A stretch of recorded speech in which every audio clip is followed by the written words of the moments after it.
What's up, everybody? My name is Parasite. Welcome back to Schoolboy to Superstar with Borussia Dortmund. Today we have FC Koln in the DFB Pokal third round. We're only doing the one game this episode, and that's going to be a continuing thing as FM22 draws closer. And I feel like we need to get through this series a little bit quicker just to make sure we're done in time for FM22. I'm changing things up a little bit. I'm going to one game per episode. I hope you don't mind, but I just feel like it's the best way to make sure we're done for FM22. So as soon as FM22 drops, we can start a new series immediately with FM22, and this one will be over. We don't have to have any, overlap or anything like that. So that's what we're going to be doing. So our one game this episode is going to be FC Cologne. In terms of when I last saw you for the FIFA Club World Cup, we played 4 games, and they've gone well. Conceded 2 goals, scored, 11? Yeah, that's math. So first we played RB Leipzig, which was the toughest game of this 4-game stretch. They were third in the league when we played them, and it got off to a fast start. Tete scores a penalty for RB Leipzig in the 2nd minute. Then 2 minutes later in the 4th minute, Erling Haaland scores. And then 2 minutes later in the 6th minute, Jadon Sancho scores. And then nothing happens for the remaining, 84 minutes of the match? So, is that right? Yeah. So, yeah. Pretty interesting match. The next game we played was Wolfsburg. Again, these are like all 4 of these teams. Well, maybe not Stuttgart, but Wolfsburg and Hoffenheim are both doing well in the league. So this is actually a pretty good run we went on. We went 2-0 up, or we won 2-0 against Wolfsburg. Jadon Sancho again scoring in the 56th minute. Erling Haaland again scoring in the 93rd minute. So yeah, that was all right. And then Stuttgart 3-1 win. Definitely should be winning this one. Erling Haaland with another goal. Jude Bellingham and Yusuf Demir with a goal. So that's good to see Yusuf Demir get on the score sheet. So that was good. And then Hoffenheim, Erling Haaland just doesn't stop scoring. Hat trick. Hat trick for Erling Haaland. 39th, 49th, 58th minute. Almost scoring in the 39th, 49th, and 59th minute. That would have been perfect. But 1 minute too early. Jude Bellingham getting the other goal. These have just been dominant performances from us. We've played really well. We've looked really good. And we're not defensively, we've been strong. Attack-wise, it's been pretty strong. Like, Erling Haaland is scoring like crazy. So as long as he's doing that, we're not going to lose many games. And if you look at the table, we are currently still top of the table, 5 points clear of Bayern Munich. They have dropped another match. They had a draw against, I believe it was Hertha Berlin.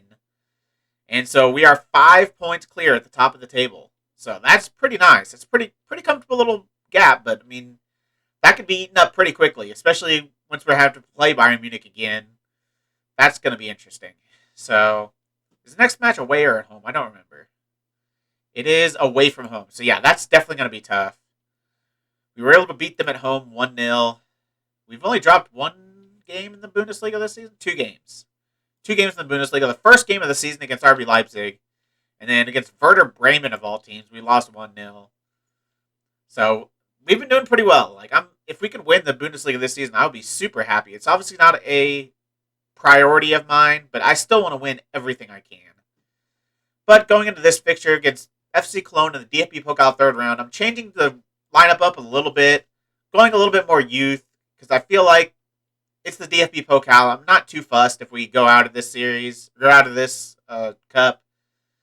So, I'm going with some youngsters. Still a strong squad, though. Van de Voort getting the starting goal.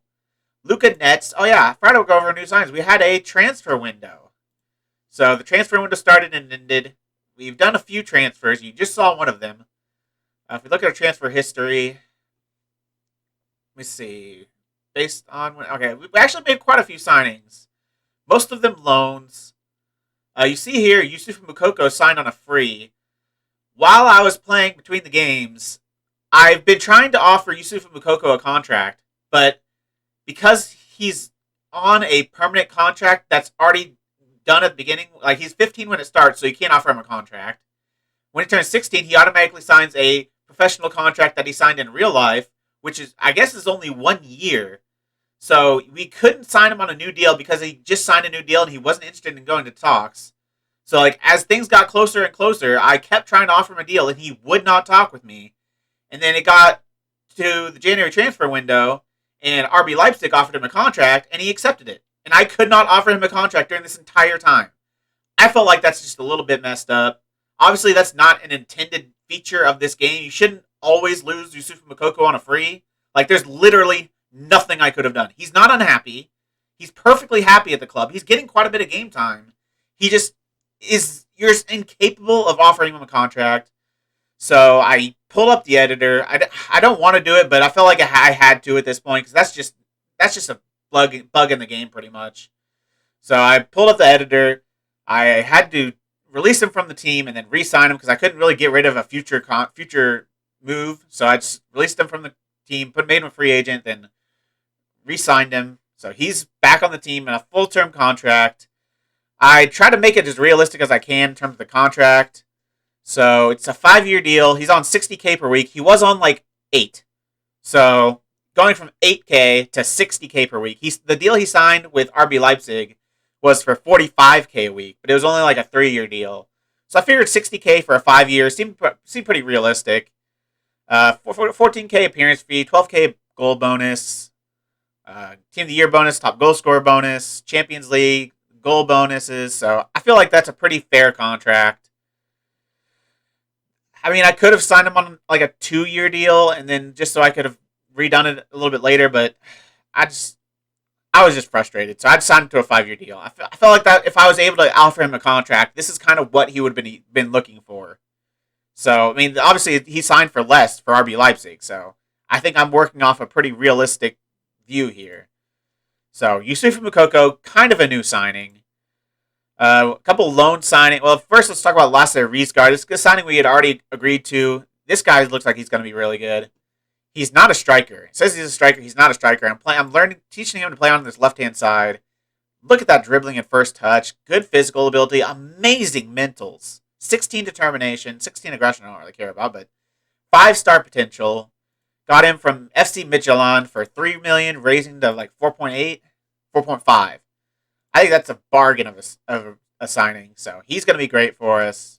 16 years old too. So look at that's ridiculous for a 16-year-old. That is Moukoko levels for a 16-year-old. So he's going to be a great signing for us. Torben Ryan we got on loan. Just some loanees that are 18, hoping I can get them on loan for the next couple of seasons or sign them in the next couple of seasons so they can be homegrown at club. So Nasi Univar, another one of those. Yusuf Kabadai, another guy I found from Bayern Munich. His potential's not as good as when I first signed him. It was 4.5 stars when I first signed him. Now they're saying it's only 3.5. So he's probably not going to come permanently, but he's on a 2-year loan deal, so he'll be here for a couple of years, but he'll just be helping the B team. I think I have him at the B team right now.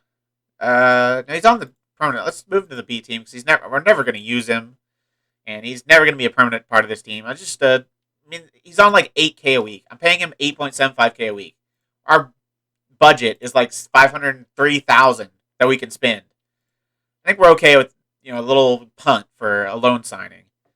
But we did make one permanent signing. That one is the one I'm very happy about. Luca Netz from Hertha Berlin. We've been going for him for a while.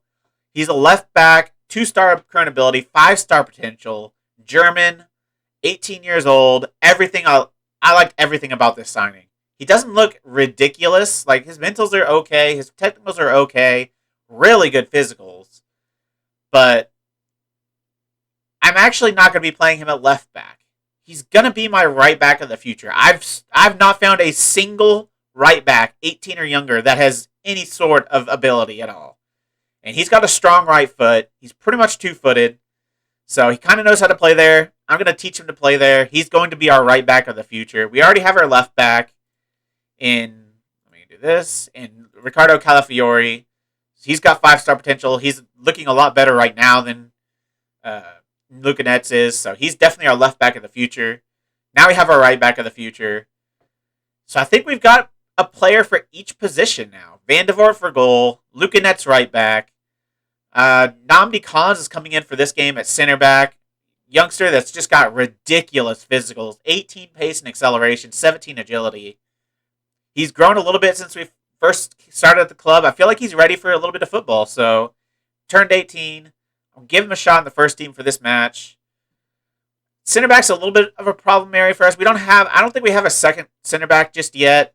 Obviously, we've got Andrea Papetti. He's hopefully our long-term starting center back. He's been pretty good this season. We've got, where is he? Dan Axel Zagadou, who's homegrown at the club, but he's just not amazing. He'd be a solid backup, but he's not amazing.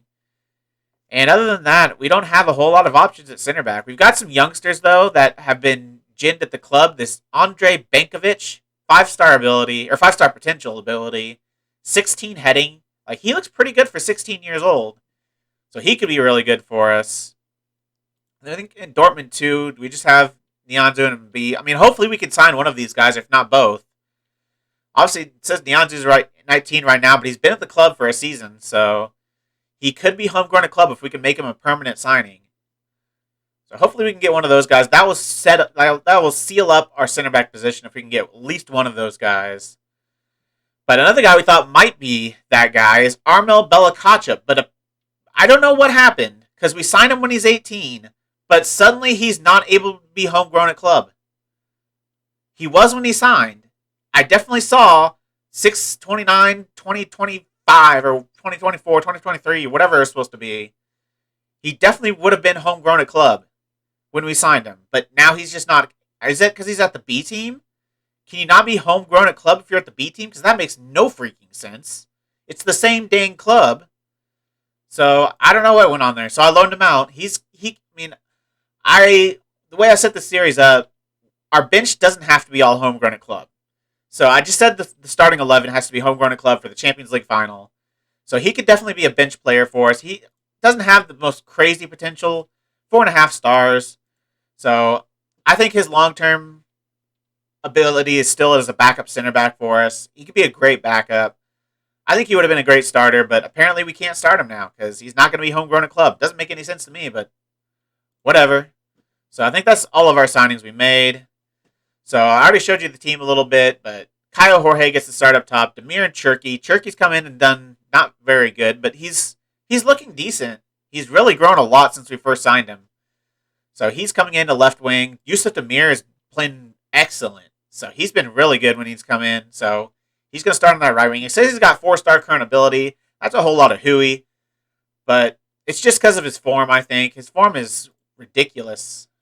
His form in... Well, get rid of this. Why can I not get rid of this? Average rating 8.52 in 12 appearances. I mean, a lot of those are for that's just under 19s. Look at Dortmund. Not as great for Dortmund. 6.95. He hasn't played a whole lot, though, but look at this. His last 4 games he's played, one of them is 6.6, but the other 3, 7s or above. So I've been happy with Yusuf Demir. He's been pretty good. He's definitely doing better than Mohamed Hadarin is. Hadarin started off well. He's currently our leading assister, but he's really fallen off a cliff recently. He's not put in very good performances. A 6.1 in his last game. He played well against Wolfsburg. He played well against Hyundai Motors, but I don't really care about that. But didn't play well against Leverkusen. Didn't play well against Werder Bremen. I don't know. He's just kind of inconsistent. So Yusuf Demir's kind of come in and done a little bit better job. Jadon Sancho's been amazing. So he's definitely the starter still. Starting Nico and Carlos Alcaraz at center mid. Alcaraz doesn't have the most crazy potential. I think it's only 4 stars, 4 possible stars, 3 and a silver star. So, but we don't have a lot of options in midfield. That's another position we could kind of maybe improve on in terms of depth. We've got Reyna and Bellingham, so we're solid for starters there. And we've got Nico, but we don't really have a 4th that I'm really happy about. I mean, Emre Can will be a long-term part of this team. Obviously, he can only be a bench player, though. And then the back line of Calafiore, Collins, Nianzou, Nets, and Van de Voort. So, Camavinga holding. So that's the squad. Let's get into the match. Nnamdi Collins is a little bit unfit, but I really wanted him to play this game, so I'm still going to play him. Center backs usually don't have the biggest fitness concerns. So let's get into it. I'm going to take a relaxed approach. I'm going to say just go out there, relax, and play your natural game. The result will come. I'm not going to put a whole lot of pressure on them. They're young players. All 11 of them are really young players, so I'm not going to put unneeded pressure on them. I'm not too worried about this competition. I'd love to win it. I'd love to win every competition we're in, but I'd rather give our youngsters some first-team football than win in this match. So, what do you see being the deciding factor between two teams who have a very similar tactical approach? I'm expecting a fascinating contest, and we'll have to be at our best when it comes to reacting and adjusting. That's where it'll be won and lost. Do you have any sort of relationship with Marcus Gisdol? I don't know him at all, but I respect him as a manager and hope to get to know him more. Sure.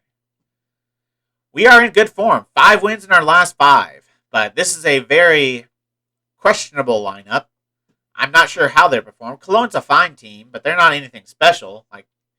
There's no world beaters among their starting lineup, so we should be able to do all right. We might have to bring Holland in if we need to score a goal, but I'd like to score one right here, as we almost do.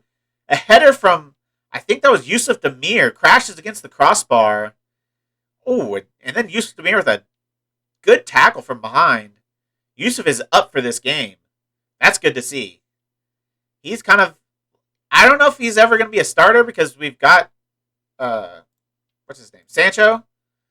But, I don't know, he can definitely be a very valuable rotational piece. Saying all that, Caio Jorge gets his first goal of the season. This is one of the first games he started. This might be the first game he started. And he gets his first goal. Good little play there. Good, well done play. Nico into Cherki. Cherki getting involved is nice to see. A nice through ball and a nice finish from Caio Jorge, who's kind of our long-term third striker. Holland's going to be our starter, obviously. Or Yusufa Makoko, but I think Holland's still probably going to be better for most of his career. Most of this time here, Holland's going to be better. Yusufa Makoko is always the number 2. And then Caio Jorge. He can also kind of play there on the wing, so his versatility is nice. Before we signed a lot of these players, he was a pretty influential player in this team. He played quite a bit of football, but as we've signed more and more wingers and strikers, and Yusufa Makoko's become eligible to play, he's kind of fallen out of the team a little bit, but I still think he has a long-term potential at this club. We need a third striker. Hopefully it'll be him. I don't think we'll be signing... we might sign some more youngsters that play striker, but I don't know. It's... With this team, there's no... As Caio Jorge goes for his second. Okay, maybe he should be the backup. Yusufa, what are you showing me? Because Caio Jorge's come in here and absolutely set the pitch alight. Calafiore heads it down to Cherki again, getting involved. Plays it to Nico, who plays a nice through ball. It's nice to get Cherki and Nico getting involved in the game. 2 very young players that are probably only backups for their future, but maybe Cherki might be able to be a starter. We need a starter on the left-hand side. Maybe that is Cherki. Because obviously Marco Reus isn't long for this club. He's not been very good this season. I think this is his last season as kind of the starter. He's still the starter, I think, even though he's not been performing the best. He had a good last couple games he's played, but he went on a very bad run where he's averaging a 6.5 over the past 5 games. So that wasn't great to see. As Alcaraz gets a steal, and Caio Jorge's looking for his hat trick. Oh, that's a weak shot, though. That's never going to beat Timo Horn. That would have been some goal if he struck it with a little more venom, maybe. We only have 1 XG, so Caio Jorge is being very clinical in front of goal. We've created some very good chances with Cherki and Nico. Calafiore's getting involved well in the game as well. This has been a really good game. I wasn't sure what to expect, but outstretched arms, I'm delighted. Super delighted with your performance. For a young squad, this has been top tier. Cologne aren't a bad team, and they've put out their starting lineup. I'm pretty sure most of these players are starters. I don't see anyone on the bench that I think would come in for any of these guys, really. Yeah, I think this is the starting lineup. And they got Jonas Hector, midfielder. That's a little bit different. Catterback's a decent player as well, so it probably makes sense to have him in the team. And Hector can play defensive midfield. Demir's tired. Collins is tired, but he's not going to be playing any more matches for the first team, so I'd want him to get all the time he can get. Demir's tired. I'm bringing Hatteran on. 82nd minute. Camavinga's tired and on a yellow. Let's take him off. Do I have any youngsters that can play defensive midfield? Let me look at my tactics. Tengai Nianzu supposedly can play defensive midfield. He could be a ball-winning midfielder from there. And I can bring on Petty. Or Bright Area and B, maybe. Be good to see him get a little bit of football. I'm going to do that. I'm going to take off Camavinga, move Nianzu in there, bring in Bright Area and B, swap them around, because I think Nnamdi Collins is right-footed, so I'm going to have him on the right-hand side and B on the left-hand side, and B's left-footed. Then we've got one more change to make. Stevanovic is on the bench, and Turkey's tired, so that makes sense to bring him on. He hasn't got a lot of football this season. Make those 3 changes. See this game out. Praise the team. It actually went pretty even at the end, 7-5 to 7-4. We were just really clinical. Caio Jorge played the game of his life so far. The best game he's played at Borussia Dortmund. And we get away with a win. A very good win to advance to the next round of the DFB Pokal. Well done, lads. That was a good win. Very good win for a bunch of young players that don't see a lot of game time. Some of them a little bit more than others, especially guys like Camavinga, but I think the draw is the same day, so we'll see who's next for us. Caio Jorge, superb in front of goal. Absolutely superb. A center assistant to this meeting, so I want to see who we get in the next round. Oh, it didn't even give us a draw. We just drawn against Hoffenheim. Why didn't we get to see a draw? Was it on there and I didn't click it? And I accidentally clicked past it? Maybe I did. We get Hoffenheim in the next round. So let's see who's all left in the quarterfinal. We could have got Union Berlin in the Bundesliga 2. Augsburg, Hanover. I mean, Hoffenheim's not a terrible draw, but they're third. So they've overtaken RB Leipzig to take third place. So it's a pretty tough draw. It's the second toughest draw we could have gotten. Bayern Munich being the hardest, obviously. Leverkusen, where are they at? They're 7th. Augsburg are 4th, so that's not an easy draw either. Union Berlin would have been the dream draw. Wolfsburg are 9th, so all these teams that are in it are doing pretty well. 8th for Hanover. Other than Union Berlin, there's no bad team out there. So we're going to have to be at our best if we're going to get through and maybe win this competition. Maybe I shouldn't let my assistant manager take the post-game press conference because they do not react well to it. That's why I usually do press conferences myself, because sometimes the assistant manager can really screw it up. He's even good at man management, motivating. Like, he's actually a really good assistant manager. Look at the adaptability and determination. Wow. I don't think I've ever looked at his ratings before, but yeah, he's really good. So in terms of where we'll come back next, it's going to be... the quarterfinal is before... I still think we're going to come back for the second leg against Manchester United. Going to play a fair bunch of games off camera. Really, like I said, get through this series as quick as I can. So we're ready for FM22. Maybe if I end up ending it too early, like if we complete this series earlier than I expect, maybe I'll find a short little series I can do before FM22 comes out. But I still want to get through this quick because I don't know how long this could take. This could take 2 years. This could take 5 years. So, yeah, we need to start getting through this. So we're playing Manchester United in the second leg of the first knockout round away from home. So that's going to be probably the toughest match we have coming up in this next stretch. So if you made it this far, why don't you like the video, subscribe, and click the bell. The links to all my socials are also in the description. I really appreciate all your support. Thank you all for joining me, and I'll see you next time.